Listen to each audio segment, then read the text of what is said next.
오늘은 미국 독립영화의 아이콘 중 한 명인 존 카사베츠의 영화 오프닝 나이트에 대한 이야기를 해보겠습니다. 영화 오프닝 나이트는 연극의 초연을 앞두고 미쳐가는 여배우의 이야기로 배우라는 존재, 삶과 연기의 경계, 그리고 사랑받고 싶은 욕망이 어떻게 충돌하며 한 인간의 심리를 붕괴시키고 다시 회복하게 만드는지를 섬세하게 그린 작품입니다. 존 카사베츠는 데이빗 린치와 더불어 반할리우드적인 작가로 무엇보다도 많은 후대의 영화인들에게 사랑받으며 여러 작품에서 그의 영화가 오마주되었습니다.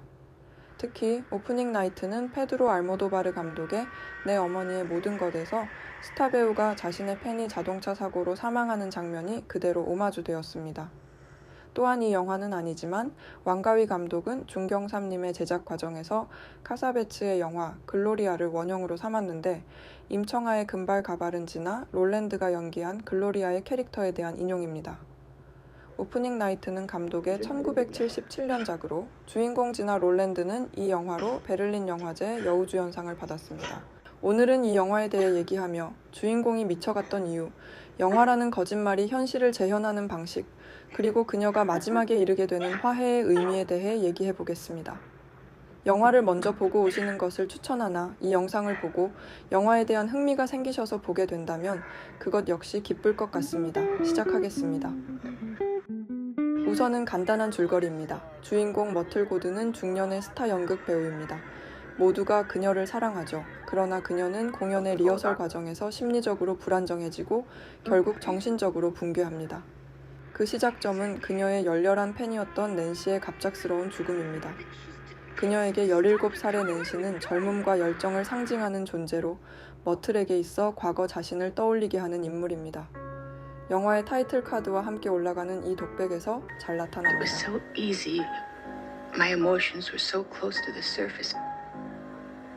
I'm finding it harder and harder to stay in touch. 이렇듯 낸시의 죽음은 단순한 사고 이상의 의미를 지니며 머틀이 잃어버린 자신, 즉 젊음과 에너지를 상징적으로 앗아가는 사건으로 작용합니다. 머틀은 이후 낸시의 모습을 환영으로 보기 시작하고 점차 현실과 허구를 구분하지 못하는 상태에 빠져들며 리허설에도 돌발적인 행동을 보입니다. 이 과정에서 머틀은 자신의 늙어가는 모습을 직면하고 자신이 더 이상 예전처럼 사랑받지 못할 것이라는 공포에 사로잡힙니다. 대망의 오프닝 나이트, 공연 초연의 날 머틀은 술에 취해 비틀거리며 등장합니다. 그리고 영화 내내 연극과 현실을 타협하지 못한 채 극단으로 내닫던 머틀은 영화의 마지막에서야 자기 자신이 되며 무대에 올라갑니다. 그녀가 왜 이런 붕괴를 겪었는지에 대해서는 여러 해석이 가능합니다. 가장 먼저 눈에 띄는 것은 낸시의 죽음으로 촉발된 나이듦에 대한 거부입니다. 이런 거부는 나이든 여성을 연기하는 연극의 내용 속 주인공을 연기하는 것을 거부하는 것으로 표현됩니다. 그녀가 연기하는 캐릭터는 늙은 여성으로 더 이상 과거의 열정을 간직하지 못한 채 슬픔 속에 살아가는 인물입니다. 머틀은 이 배역이 지나치게 자신과 닮아 있다고 느끼며 점차 연극 속 캐릭터와 자신의 실제 삶을 혼동하기 시작합니다. 머틀은 현실에서 갑자기 연기를 시작하거나 리허설 연극에서 각본대로 연기하는 것이 아니라 무대 밖의 스태프에게 담배를 달라고 합니다.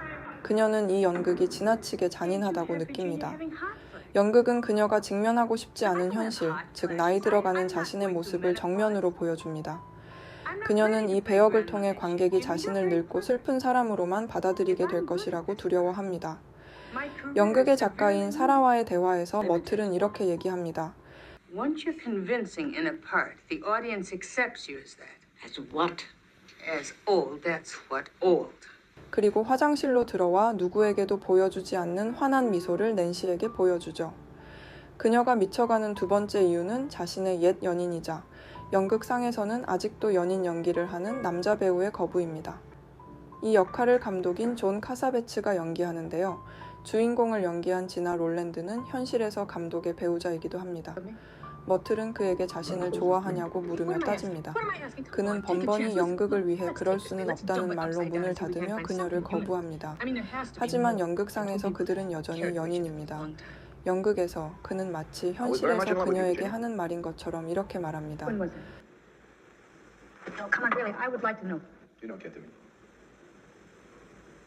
You want to get to me, you don't get to me. There's no way for you to get to me. 이에 머틀은 각본에 없는 말을 하죠. 사랑한다고. 그리고 이건 고작 연극이라는 것을 잊지 말라고 말이에요. You're a wonderful actor, Maurice. 이 두 가지 변화가 그녀가 미쳐갔던, 즉 연기와 현실을 혼동하며 리허설을 망치던 이유입니다. 표면적으로나마 그러하죠. 하지만 나이 들어감에 대한 공포와 사랑하는 남자에게서 버림받은 것이 전부는 아니라고 저는 생각합니다.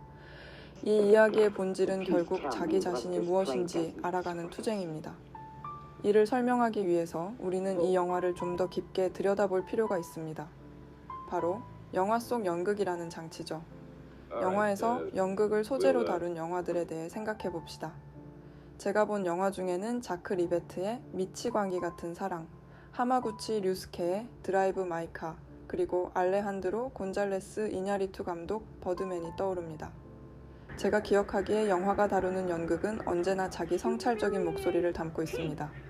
영화라는 매체의 핵심은 연출입니다. 그곳에는 모든 것이 의도대로 배치되고 순간의 즉흥성은 없습니다. 고다르의 말 맞다나 영화는 세상에서 가장 아름다운 거짓말입니다. 이와 반대로 연극은 감독과 작가가 있기는 하지만 연극이 시작되고 막이 오르고 나면 모든 것은 배우의 손에 떨어집니다. 배우의 자유와 즉흥성이 존재합니다. 그래서 영화보다 더 진실에 가깝다는 인상을 풍깁니다. 연출자라는 사람이 억지로 우리의 시야를 가려서 상황을 왜곡하지 못하기 때문입니다. 따라서 이처럼 정해진 각본처럼 흘러가지 않고 순간의 즉흥과 우연에 더 많은 것이 좌지우지된다는 점에서 우리의 인생은 연극에 자주 비유되고는 합니다. 오프닝 나이트에서 머틀의 주위 사람으로 나오는 작가, 감독, 제작자, 상대 배우는 모두 머틀에게 각본대로 연기하라고 합니다. 하지만 머틀은 그것을 용납할 수 없었습니다. 그것은 늙은 여자이고 사랑하는 사람에게 사랑받지 못하는 사람 하나로 그녀를 전락시키는 행위이자 삶의 흐름에 저항을 포기하는 행위입니다. 술로 만신창이가 되더라도 그녀는 다른 누군가가 아니라 그녀여야 합니다. 따라서 그녀가 그토록 환하게 웃어주는 17살의 낸시는 누가 뭐라고 해도 그녀 속에 진실된 어떤 부분을 상징했을 것입니다. 그녀가 리허설에도 술을 마시고 무대에 오르는 것은 그 연극 속에서 자신의 진실된 면, 즉흥성을 반영하기 위한 심리적인 방편이 아니었을까 합니다. 영화에서 조금 시야를 넓혀 해석하자면 이것은 사실 우리 모두에 대한 이야기이기도 합니다. 우리는 인생을 가면을 쓰고 살아간다는 말이 있습니다.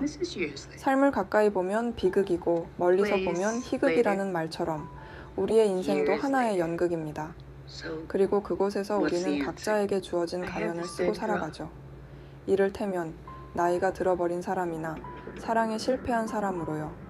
하지만 우리는 단순히 그 가면만은 아닐 것입니다. 삶의 자유나 즐거움, 개인의 인간성은 그 가면이 살짝 흘러내릴 때에 비로소 볼 수 있는 것이 아닌가 생각합니다. 그래서 저는 오프닝 나이트가 결국은 머틀이라는 사람이 여러 감정을 경유해서 결국 자기 자신을 찾아가는 과정이라고 생각합니다. 추가로 이 영화의 주인공을 연기한 지나 롤랜드는 정말 매력적인 배우입니다. 모두에게 사랑받는 스타, 하지만 무대에서는 비참한 역을 연기하고 백스테이지에 오자마자 독한 술과 담배를 요구하는 이 캐릭터는 그녀의 연기로 인해 생명력을 얻었습니다.